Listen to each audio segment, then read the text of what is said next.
नमस्कार, मैं आस्था आप सभी का स्वागत करती हूँ हेलो बिहार न्यूज़ पर। आइए नजर डालते हैं आज की सुर्खियों पर। देश में अब ज़्यादा मरीज हुए ठीक, कम हुई सक्रिय मामलों की संख्या। देश में अब ठीक हुए मरीजों की संख्या सक्रिय मामलों से ज़्यादा हो गई है। इसके बीच का अंतर भी तेजी से बढ़ता जा रहा है। कोरोना संक्रमण की चपेट में आए मरीजों के स्वस्थ होने की दर में लगातार सुधार हो रहा है। केंद्र स्वास्थ्य मंत्रालय की तरफ से रविवार सुबह 8 बजे जारी आंकड़ों के मुताबिक संक्रमितों का आंकड़ा 3,20,000 को पार कर गया है और अब तक 9,195 लोगों की मौत हुई है। पिछले 24 घंटे के दौरान 311 लोगों की मौत हुई है और 11,929 नए मामले सामने आए हैं। लगातार तीसरे दिन 10,000 से ज़्यादा नए मामले सामने आए हैं। इस दौरान 8,049 लोग स्वस्थ भी हुए हैं। अब तक 1,62,378 लोग पूरी तरह ठीक हो चुके हैं और सक्रिय मामले 1,49,348 ही रह गए हैं। इस तरह स्वस्थ होने की दर 50% ज़्यादा हो गई है।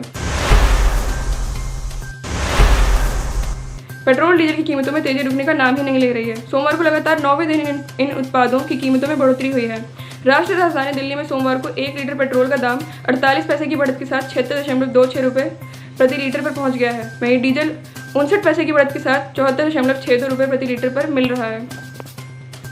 देश के अन्य बड़े महानगरों की बात करें तो मुंबई में सोमवार को पेट्रोल की कीमत 47 पैसे की बढ़त के साथ 83.17 रुपये प्रति लीटर पर पहुंच गई है। डिप्रेशन की स्थिति तब पैदा होती है जब हम जीवन के हर पहलू पर नकारात्मक रूप से सोचने लगते हैं और जब यह स्थिति चरम सीमा पर पहुंच जाती है तो व्यक्ति को अपना जीवन बेकार लगने लगता है। जब दिमाग को पूरा आराम नहीं मिलता और उस पर हमेशा एक दबाव बना रहता है तो समझिए कि तनाव ने आपको अपनी चपेट में ले लिया है।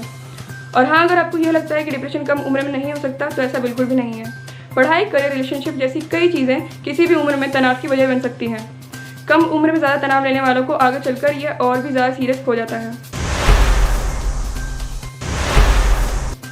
मध्य प्रदेश में उपचुनाव नजदीक होने के कारण भाजपा और कांग्रेस नेताओं के बीच सोशल मीडिया के जरिए वाद प्रतिवाद खूब देखने को मिल रहा है।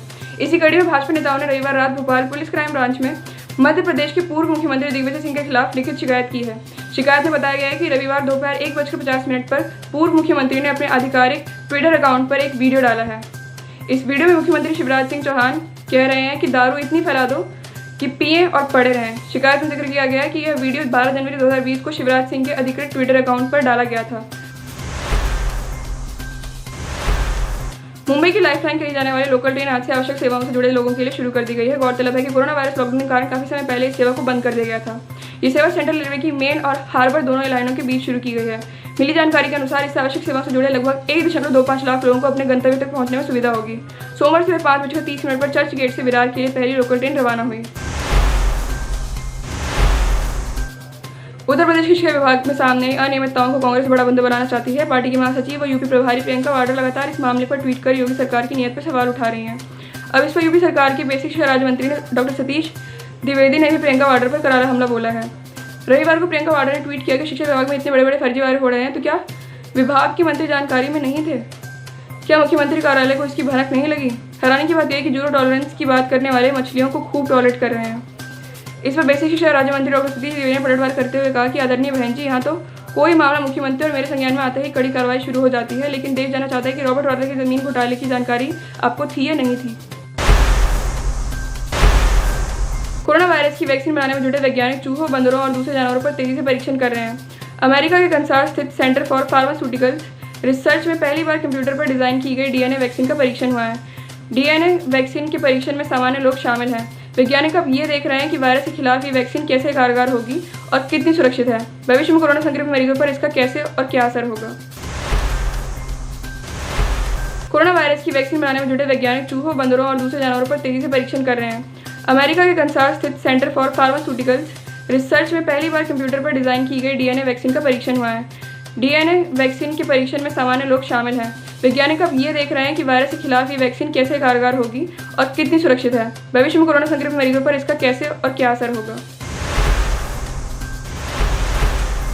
गुजरात में भूकंप के झटके, रिक्टर स्केल पर 5.8 थी तीव्रता।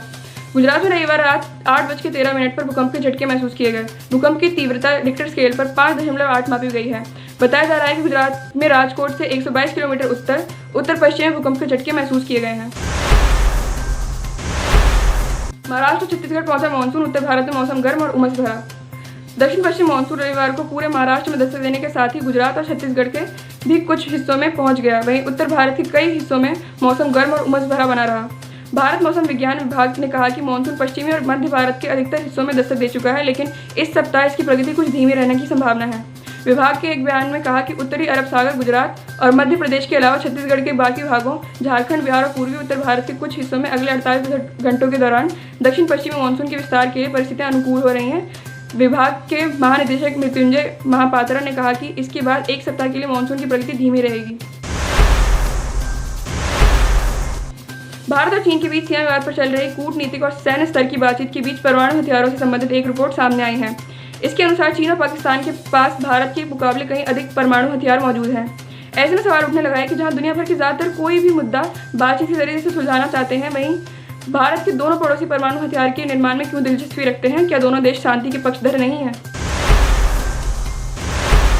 राज्यसभा चुनाव को लेकर झारखंड में राजनीतिक सरगर्मी तेज हो गई है। 2 सीटों को लेकर 19 जून को होने वाले चुनाव में यूपीए एनडीए दोनों अपने अपने वोटरों की घेराबंदी में जुटे हैं। यूपीए विधायक दल की बैठक 17 जून को मुख्यमंत्री हेमंत सोरेन के आवास पर बुलाई गई है।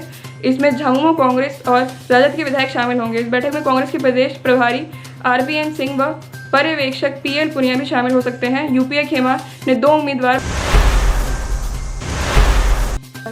केंद्रीय स्वास्थ्य मंत्रालय ने कोविड-19 के संदिग्ध मामलों में जान गंवाने वाले लोगों के शवों को अंतिम संस्कार के लिए उनके परिजनों को सौंपने को लेकर तय दिशा निर्देशों में राहत दी।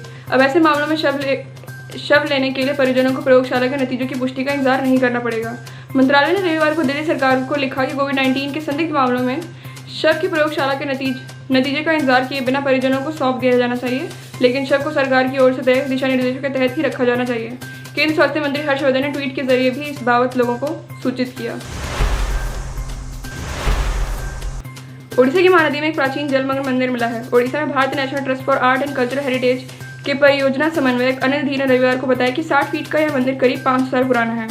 प्रोजेक्ट के सिलसिले में हुए काम के दौरान यह मंदिर कटक के पद्मावती क्षेत्र में बिंदेश्वर के पास मध्य नदी में पाया गया। धीर ने कहा कि मंदिर निर्माण शैली और निर्माण में उपयोग सामान को देखकर पता चलता है कि यह मंदिर 15वीं या 16वीं शताब्दी का है। कई राज्यों ने की केंद्र सरकार से मांग मुफ्त अनाज योजना और बढ़ाई जाए। कोरोना रोकने के लिए लॉकडाउन और उसके बाद पैदा हुए हालात में प्रधानमंत्री गरीब कल्याण योजना खाद्य सुरक्षा सुनिश्चित करने में काफ़ी हद तक कारगर साबित हुई। यही वजह है कि कई राज्य सरकारों ने खाद्य मंत्रालय को पत्र लिखकर इस मुफ्त अनाज योजना को 3 माह और बढ़ाने की मांग की है। उपभोक्ता मंत्रालय के एक वरिष्ठ अधिकारी ने कहा कि कई प्रदेशों ने प्रधानमंत्री गरीब कल्याण अन्न योजना को 3 माह और बढ़ाने की आग्रह किया है।